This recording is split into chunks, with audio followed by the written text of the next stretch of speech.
जंगल म्हणजे नक्की काय? तुम्ही काय सांगाल? एक पर्यटक म्हणून पर्यटकाच्या नजरेतनं बघायचं म्हटलं तर नक्कीच लोकांना वाघाचं एक फार मोठं आकर्षण असतं की जंगलात जायचं म्हटलं की वाघच बघायचा. पण ऑब्व्हियसली एक निसर्गप्रेमी म्हणून किंवा एक वन्यजीव प्रेमी म्हणून मला नेहमीच वाटतं की जंगल हे जंगल आहे. म्हणजे प्रत्येक गोष्ट जंगलातली अनुभवण्यासारखी आहे, बघण्यासारखी आहे. त्या प्रत्येक गोष्टीतनं काहीतरी शिकण्यासारखं आहे. आपली नजर, आपली बुद्धी जर ओपन असेल तर कदाचित मला असं वाटतं की वाघ हा विषय जंगलाचा एक पार्ट, एक भाग म्हणून आपण बघायला पाहिजे. आणि याही व्यतिरिक्त भरपूर पक्षी आहेत, निसर्गातले अनेक घटक आहेत, कीटक आहेत की ज्याच्यावर अनेक लोक, अनेक संशोधक, अनेक रिसर्चर्स सगळ्या वेगवेगळा अभ्यास करत आहेत. तर या सगळ्यांच्या अनुभवातनं जर आपण ऐकायचं म्हटलं तर जंगल म्हटलं की वाघ नाहीच आहे. हा वाघ हा जरी अग्रेसर म्हणूयात आपण किंवा एक फ्लॅगशिप स्पीशीज असतो, पण जंगल म्हणजे जंगल आहे. त्याच्यामध्ये म्हणजे इट इन्क्लूड्स एव्हरीथिंग. मग त्याच्यामध्ये माकडं, हरणं, नीलगाय, ससे, किडे, मुंग्यापासनं सरीसृप वर्गातले सगळे प्राणी, ते सगळं त्याचा समावेश असायला हवा. पण ऑब्व्हियसली पर्यटकांना जे बघायचं असतं ते वाघ हे आकर्षण असतं, यात कुठलीही शंका नाही. आणि वाघाच्या बद्दल तुम्ही पण काही रिसर्च केला असेल तर त्याच्याबद्दलही तुम्ही आम्हाला सांगा आणि एखादा अनुभव सुद्धा शेअर करा. आता जनरली व्याघ्र प्रकल्प म्हटलं की सगळा फोकस हा जो आहे वाघांवर असतो. आणि तो असायलाही हवा, कारण व्याघ्र प्रकल्पाचा मुख्य उद्देशच मुळात आहे की वाघांची संख्या वाढली पाहिजे. वाघ ही प्रजाती संवर्धित होत व्हायला पाहिजे.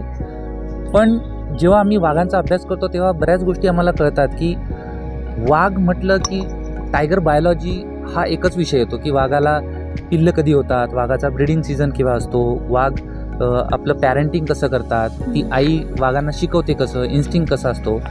परंतु आमचा जो अभ्यासाचा विषय आहे किंवा संशोधनाचा विषय आहे हा वाघांमधले रोग आणि त्याला आपण प्रतिबंध कुठे घालू शकतो. वाघांमधले जे रोग आहेत ते कोणामुळे पसरतात. जसं काही आमच्या अभ्यासाच्या निष्कर्षात आलं होतं की काही कुत्र्यांपासून होणारे रोग जे आहेत, रेबीज सारखे, कॅनाइन डिस्टेंपर सारखे, हे वाघांमध्ये पसरण्याचं प्रमाण वाढत चाललंय. आणि भारतामध्ये आम्ही काही व्याघ्र प्रकल्पांमध्ये अभ्यास करतो आहोत, संशोधन करतो आहोत. त्याच्यात आम्हाला कळालं की कुत्र्यांमध्ये कॅनाइन डिस्टेंपर हा जो रोग आहे तर ह्याचं प्रमाण फार मोठ्या प्रमाणात वाढत चाललंय. आणि साधारण 25 ते 30% कुत्रे कुठल्याही व्याघ्र प्रकल्पातली ही कॅनाइन डिस्टेंपरने प्रभावित झालेली दिसून येत आहेत. याचा तोटा असा आहे की जेव्हा एक स्पिल ओव्हर पॉप्युलेशन आपण म्हणतो की हा रोग अति प्रमाणापेक्षा जास्त झाला आणि या प्रमाणापेक्षा बाहेर गेलेल्या रोगाला नियंत्रण करणं कठीण होत गेलं तर हा रोग कुत्र्यांपासून वाघांना होण्याची शक्यता वाढण्याची फार मोठी शक्यता आहे. आणि त्याच्यामुळेच मग आम्ही व्याघ्र संवर्धन करायचं, व्याघ्र संशोधन करायचं म्हटलं की मग आम्ही ॲज अ व्हेटरनरियन त्यांच्या रोगांवर संशोधन करतो आहोत आणि त्याला कुठे प्रतिबंध घालता येईल याच्यावर प्रयत्न करतो आहोत. कशा प्रकारचं काम आहे ते?